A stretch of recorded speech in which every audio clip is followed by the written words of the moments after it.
Assalamualaikum warahmatullahi wabarakatuh. Apa kabar anak-anak? Hari ini kita mulai belajar tentang cara tubuh mengolah udara bersih pada tema 2, subtema 1, pembelajaran 1. Sekarang Bu Guru akan menjelaskan tentang informasi penting pada teks.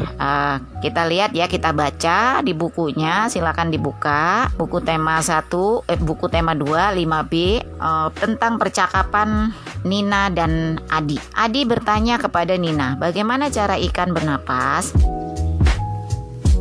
Nina menjelaskan kepada Adi tentang cara ikan bernapas. Nina mengetahui informasi tentang cara ikan bernapas dari buku pelajaran yang ia baca. Nina dapat menjelaskan isi teks yang ia baca dengan baik. Menjelaskan isi teks dapat dilakukan dengan mengajukan pertanyaan berkaitan dengan topik teks tersebut. Kata tanya yang dapat kita gunakan untuk mengetahui informasi dalam teks adalah apa, di mana, kapan, siapa, mengapa, dan bagaimana. Kata tanya tersebut dapat disingkat adik Simba. Kamu tentu tahu fungsi kata tanya tersebut.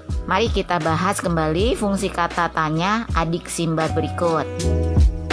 A. Apa? Digunakan untuk menanyakan peristiwa, proses, benda, atau hal yang dijelaskan dalam teks. B. Di mana? Digunakan untuk menanyakan tempat terjadinya suatu peristiwa dalam teks. C. Kapan? Digunakan untuk menanyakan waktu terjadinya suatu peristiwa dalam teks. D. Siapa? Digunakan untuk menanyakan orang atau pihak yang terlibat dalam suatu peristiwa. E. Mengapa? Digunakan untuk menanyakan sebab atau alasan terjadinya suatu peristiwa dalam teks. F. Bagaimana? Digunakan untuk menanyakan proses terjadinya suatu peristiwa dalam teks.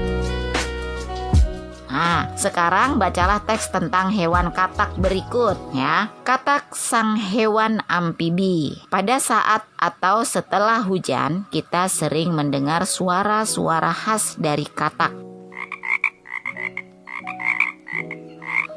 Katak merupakan hewan yang sering melakukan aktivitas saat hujan tiba. Ia juga suka berenang sampai salah satu gaya renang diberi nama sesuai dengan namanya.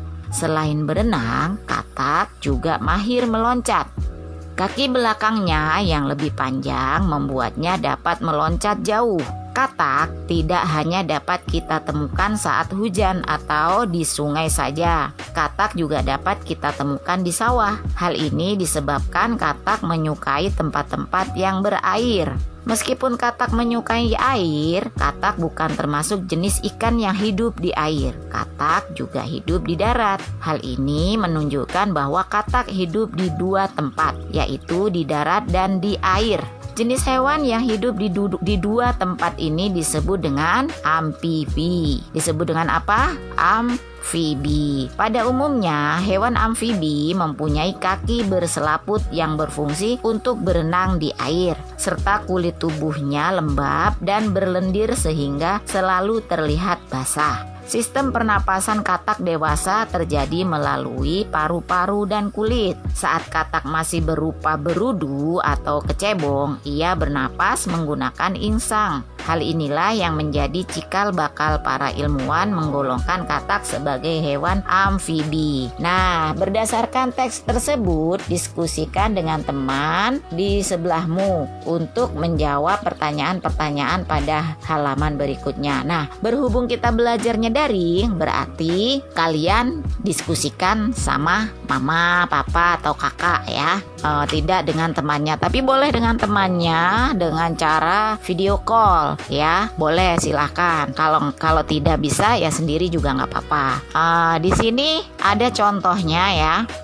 Katak sang hewan amfibi. Nah, di sini ada contoh-contoh pertanyaan ya. Contoh-contoh informasi penting pada teks ya. Apa nama hewan yang dijelaskan dalam teks? Nah, berarti itu yang bagian A. Tadi apa bagian A? Apa ya?